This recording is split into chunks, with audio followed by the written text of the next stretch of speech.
This short little message, which arrived in your inbox just this morning, might be the biggest shakeup to the Rise of Kingdoms metagame since, the release of new commanders. Stick around in this video for a breakdown. And yeah, there's a lot of hidden stuff written into here that we really need to talk about.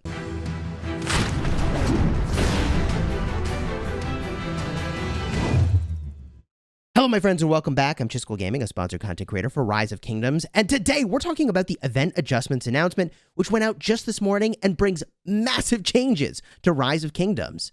If you like Rise of Kingdoms guides that help you get value and smash your enemies, do me that huge favor and smash the subscribe button for those daily Rise of Kingdoms videos. Let's read through the message and talk about why this is so game-changing.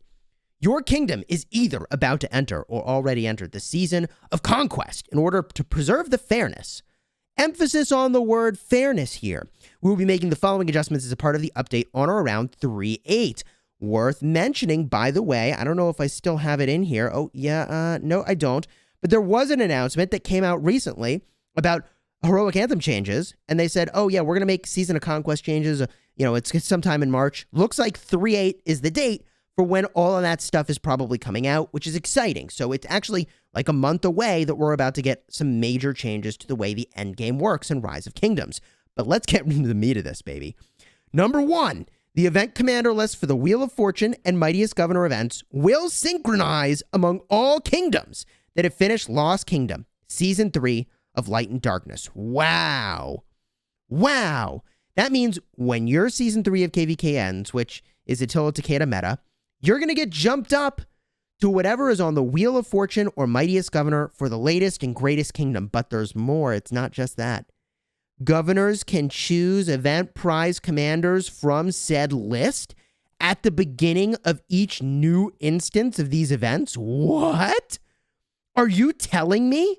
Are you telling me that if I really want YSS or Herald, that for every Wheel of Fortune, I can just pick them?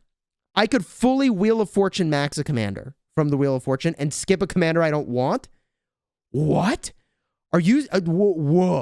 Whoa. This is a big deal. Are you saying that I can pick the Mightiest Governor commander I want? Say I don't want Nebu for whatever reason. I could just do Zenobia. I could do Zenobia until I've expertised her. Whoa. I could just do Theodora. Like, they just do Theodora until I've expertise Theodora? Wow.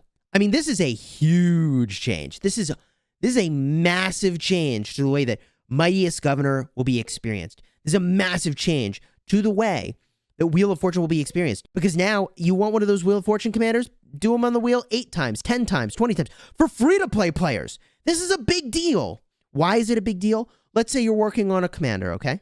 You want to go all in on a small number of commanders and take them a far way. You want to expertise them. You want to get really good gear on them, right? That's my recommendation for free-to-play players. Well, what you can do now, if I'm understanding correctly, is that for, 12 wheels in a row if you wanted to, or as many as you needed, you could do Wheel of Fortune as a free-to-play and claim the 10 spot for the number of spins you would need to do and get the really good number of sculptures for doing that. Like, there is free-to-play value here too, not just pay-to-win goodness. And on the topic of pay-to-win, there is one thing that I also want to mention when it comes to commanders being available from Wheel of Fortune. I thought Wheel of Fortune commanders were going to jump into here really soon.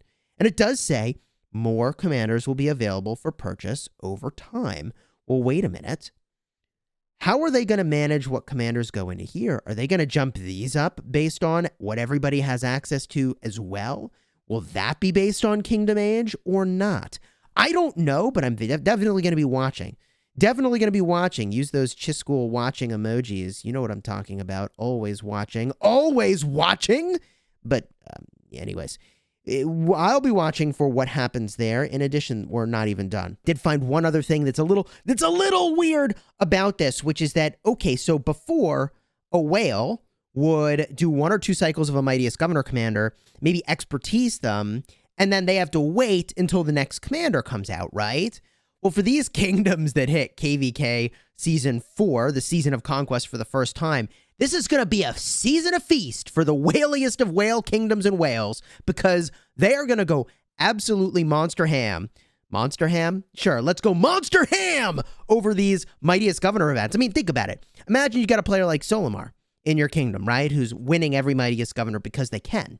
Well, geez, you thought it was bad before. Now, there's no cap. Like, they're gonna win every Mightiest Governor until they expertise every single commander from Mightiest Governor, starting from whatever at the end of Attila Takeda meta, all the way up through whatever's current, Nebuchadnezzar. Like, there's no incentive for them to stop because you don't max the commander, and then you can't get anything anymore, right? Like, I maxed Nebuchadnezzar, this Mightiest Governor.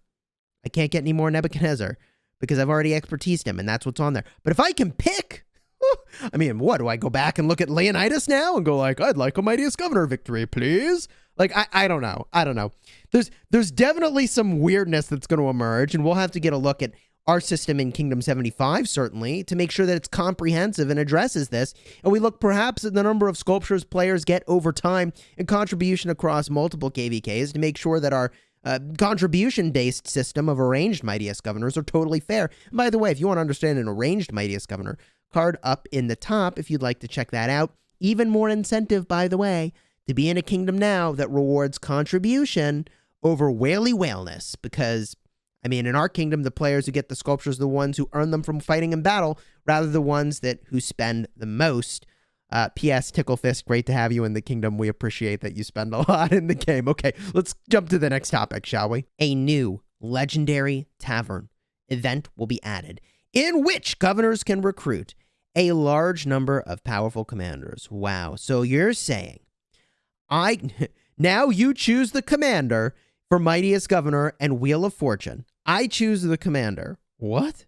And there's this legendary tavern, which is going to give a large number of powerful commanders. Now, I surely hope there is a very free-to-play friendly way to enjoy the legendary tavern, because when I look in at the tavern today for clues for what might be in a legendary tavern, we know that for new players to the game, this stuff's really cool.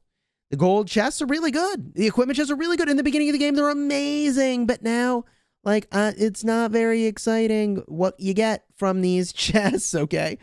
It's really not very exciting. So my hope is that a legendary tavern is going to start to give some of the flair and excitement.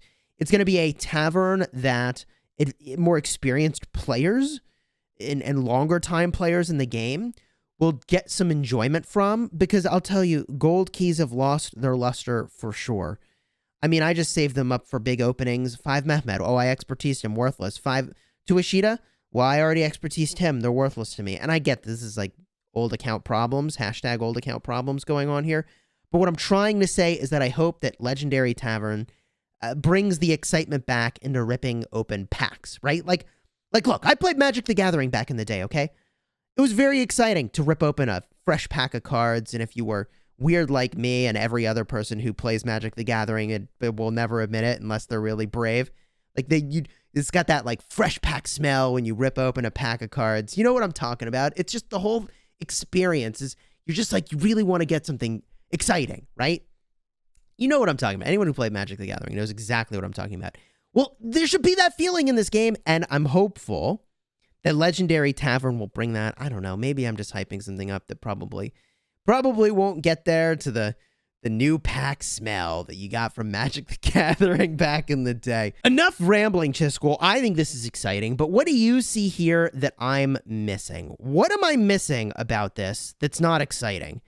I mean, now all the players that have been sitting on the sidelines wishing that they could get access to the newest commanders, they have it. But there's something I actually want to semi-rant here for just a moment on this preserve fairness line. Can we talk about preservation of fairness for just a moment? Because if I jump over to my KVK Season 3 on my restart project, can I just say that it is a little strange that we're preserving the fairness for Season of Conquest and also preserving the fairness, by the way, for Ark of Osiris League, this preserves fairness. It's actually very important for the future and health of the game that this is done. This is a very, very, very good change, by the way. However, it's a little strange that we've not addressed the preservation of fairness for migration of commanders. Because here is KVK Season 3. And if you watch my live stream where we were in Kingsland, you watch my live stream where we're battling for these passes over here in the starting zones,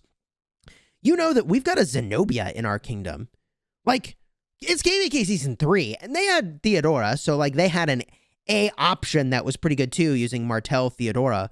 But, like, yo, can we get a look, and now that we're preserving the fairness of the end game, can we get a look at preserving the fairness of the early game as well? Because I love the idea that there's kind of like 3 seasons of KVK that are on the rails. And my opinion is that if you want to migrate back to one of those kingdoms, now that there's everything else after KVK Season 3 is all on the same page, you can get whatever you want from whatever Mightiest Governor or whatever, however the heck that's going to work. Whatever, right? Well, now, let's go get a look at preserving the fairness of KVK Season 2 and 3, please. Because I don't think it's perfectly fair that Zenobia is going to show up and just sauce everybody for garrisoning.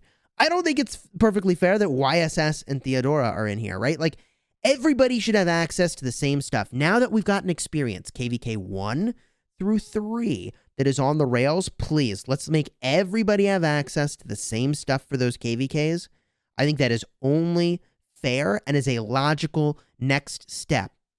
Okay, now that we've fixed late game fairness, I hope, let's look at that early game fairness so that new players continue to that end game and aren't just like, what am I doing here? I have 25 million power and they have Zenobia. What am I doing here?